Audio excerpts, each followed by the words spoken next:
adalah baginda kita Nabi besar Muhammad sallallahu alaihi wasallam, tempat tertinggi yang pernah ada. Ustazah, bukannya Allah nggak bertempat? Betul, Allah tidak bertempat. Jadi jangan kamu pikir Allah berada di Sidratul Muntaha. Enggak, Allah tidak bertempat, Allah tidak berarah. Tapi Nabi Muhammad perlu tempat, perlu arah. Sebab Nabi Muhammad makhluk, nabinya perlu tempat buat ketemu sama Allah. Sama kayak Nabi Muhammad, Nabi Musa saat bincang-bincang dengan Allah Subhanahu wa taala, bincang-bincangnya di mana? Di Bukit Sinai. Bukan berarti Allah ada di Bukit Sinai, tapi itu adalah tempat yang dipilih Allah untuk berbincang dengan Nabi Musa. Demikian pula dengan Sidratul Muntaha, tempat yang dipilih Allah untuk bincang sama Nabi Muhammad. Begitu nyampe ketemu sama Allah, Nabi Muhammad sujud kepada Allah Subhanahu wa taala di Sidratul Muntaha. Makanya Nabi ini, Bu, salah satu julukan, salah satu nama Nabi Muhammad, Sayyidus Sajidin, pimpinan ahli-ahli sujud, pimpinan orang yang selalu sujud kepada Allah. Nabi Muhammad, Nabi ini orang satu-satunya yang diizinkan Allah untuk sujud di Sidratul Muntaha. Nanti juga gitu, di akhirat nanti ibu sekalian, Nabi Muhammad satu-satunya orang yang diizinkan Allah untuk sujud di padang mahsyar.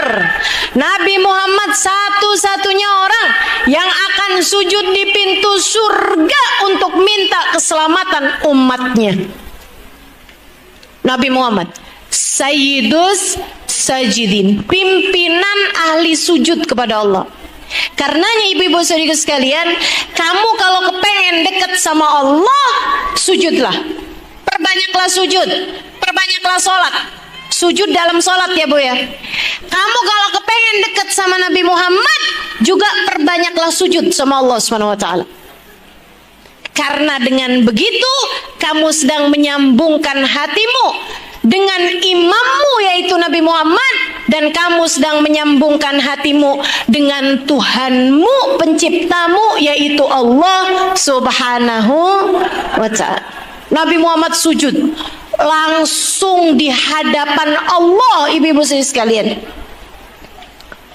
Sampai ketika dirasa sujudnya sudah cukup, Nabi Muhammad duduk dengan duduk tawarruk, duduk tahiyat akhir. Bu tahu kan? Ya Bu ya.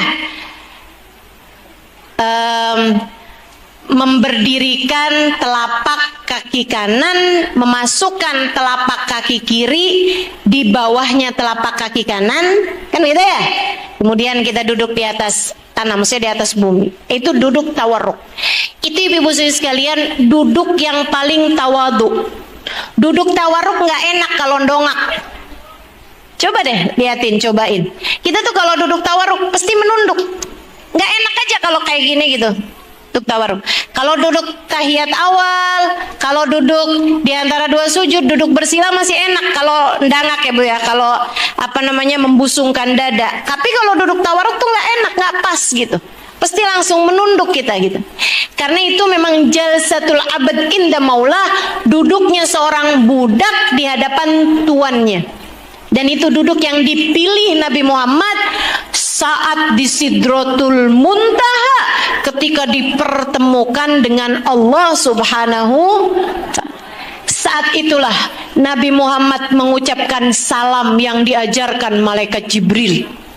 Nabi Muhammad bilang, At-tahiyyatul mubarakatus salawatut thayyibatu lillah. Segala penghormatan, segala kebaikan, segala salat, segala doa kami persembahkan hanya kepadamu ya Allah.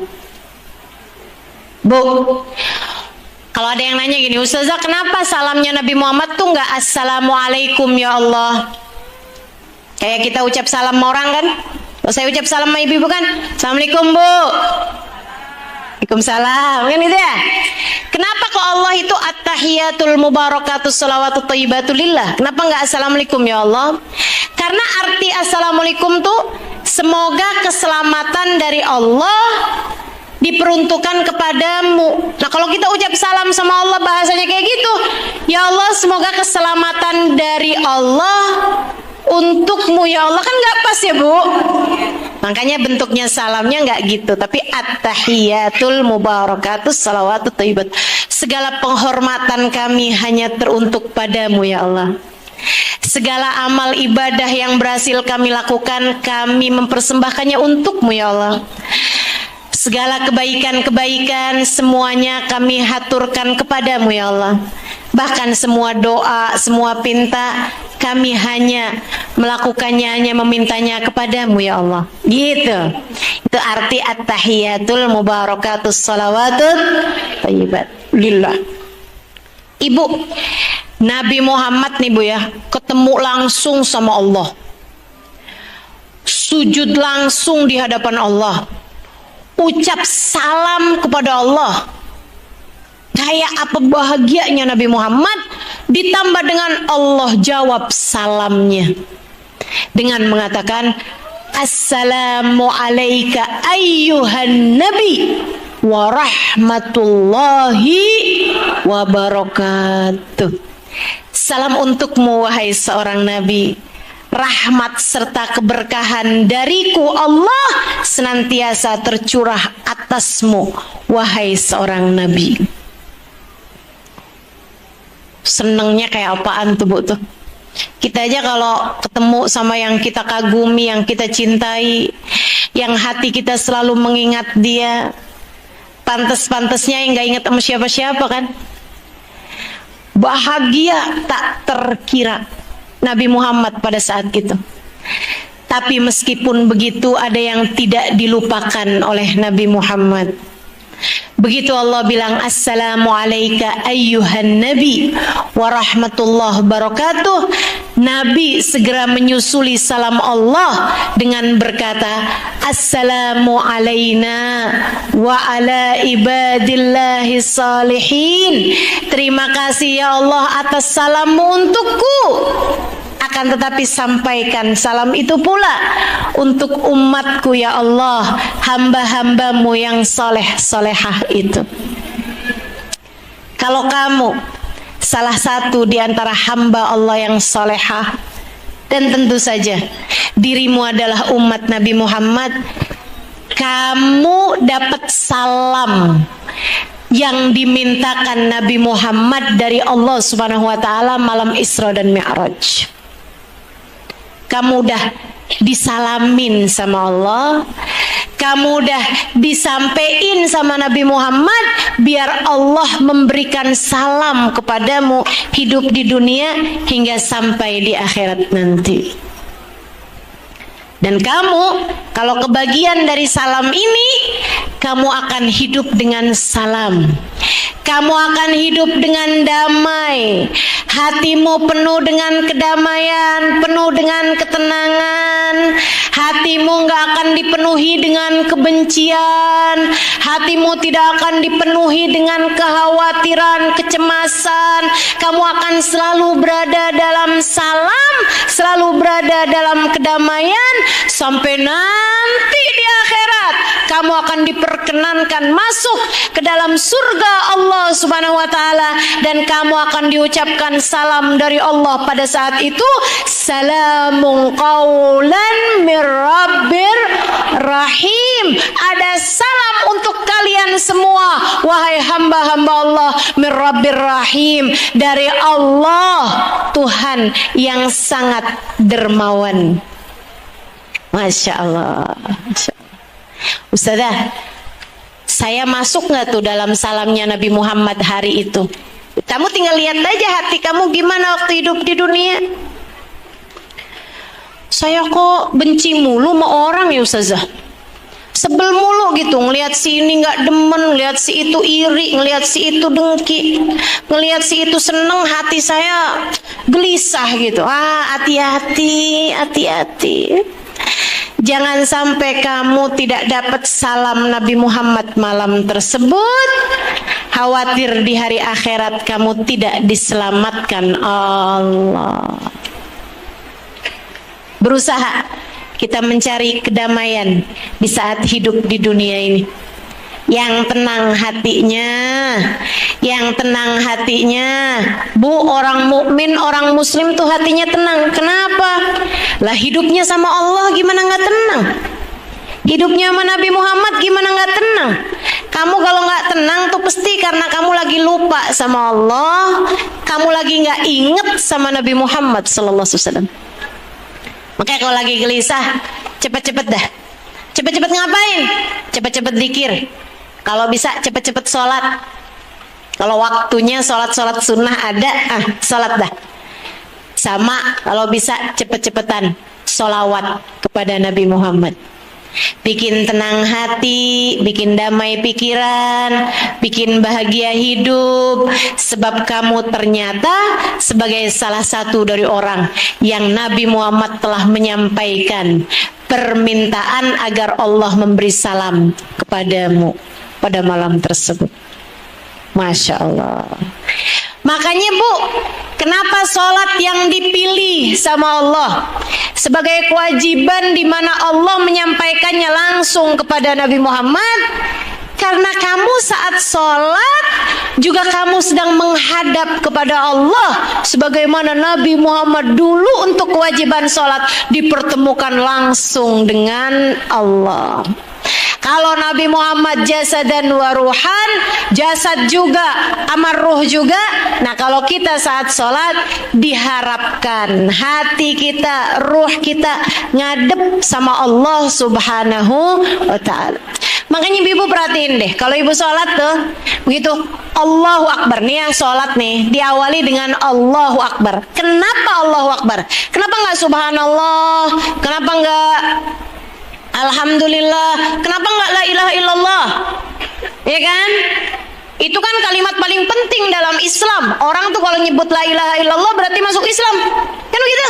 Kenapa nggak la ilaha illallah gitu? Tapi Allahu Akbar. Kenapa? Ini saya kasih tahu ibu-ibu sekalian. Allahu Akbar itu artinya Allah Maha Besar. Kamu kalau sholat, kamu tinggalin urusan-urusan duniamu.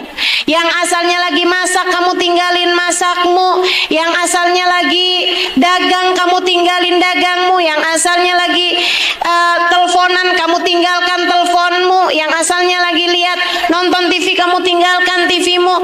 Yang asalnya lagi ngobrol apa segala macam, kan kamu tinggalin semuanya. Nggak mungkin kan sholat sambil ngobrol, sholat sambil masak, sholat sambil mandi, kan nggak mungkin. Kamu tinggalin semua kegiatan duniamu untuk kamu menghadap Allah Subhanahu wa ta'ala. Jadi kamu bilang Allahu Akbar dengan gerakan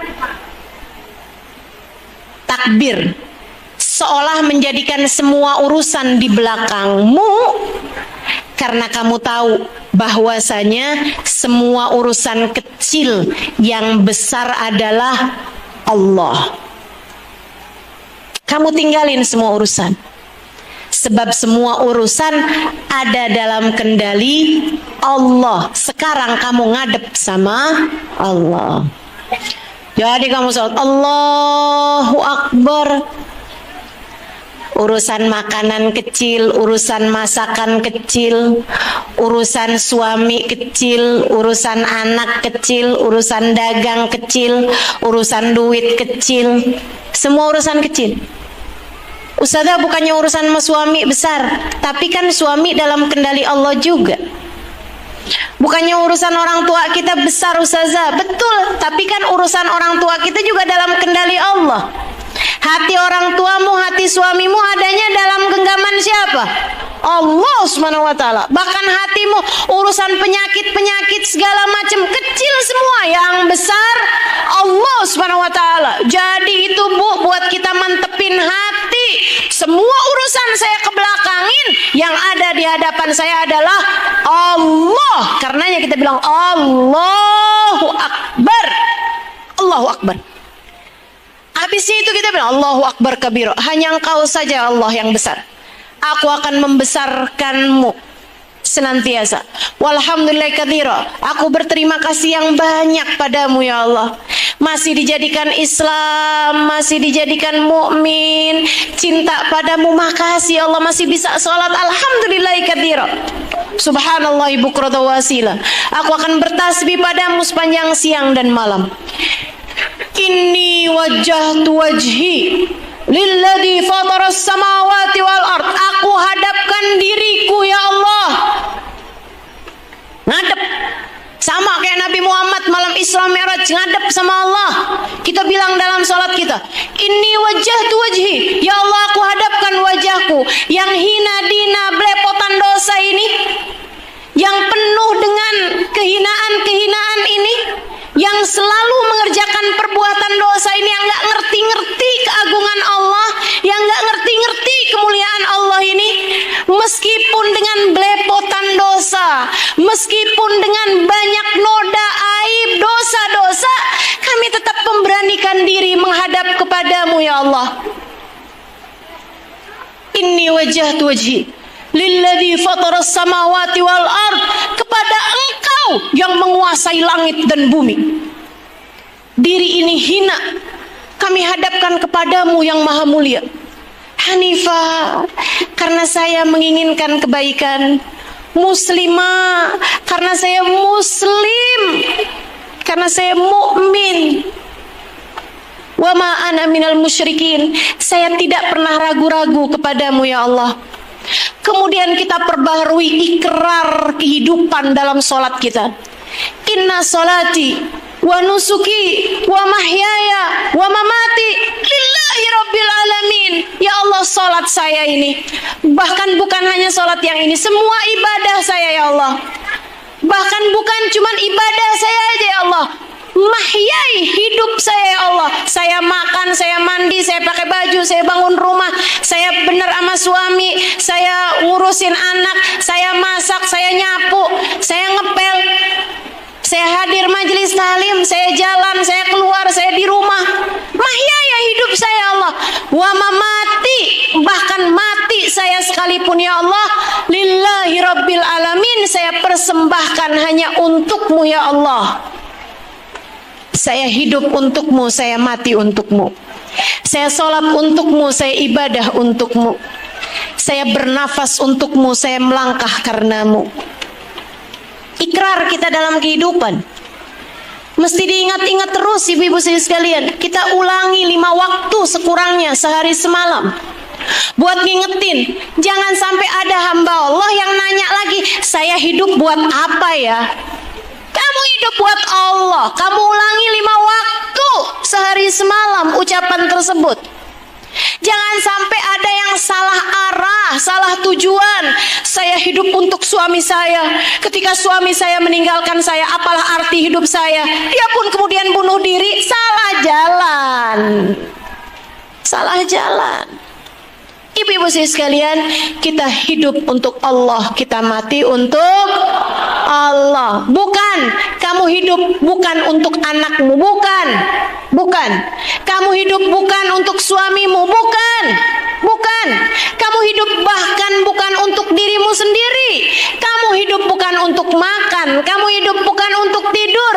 Kamu hidup bukan buat nyari duit, ibu-ibu sekalian, bukan. Kamu hidup bukan buat nyari rezeki, bukan. Kamu hidup untuk Allah. Kamu hidup untuk beribadah kepada Allah. Kamu hidup untuk mempersembahkan jiwamu, ragamu, waktumu untuk Allah Subhanahu wa ta'ala. Dan kalau kamu berhasil melakukannya, Allah akan mengaruniakan kepadamu seindah-indah kehidupan di dunia, seberkah-berkah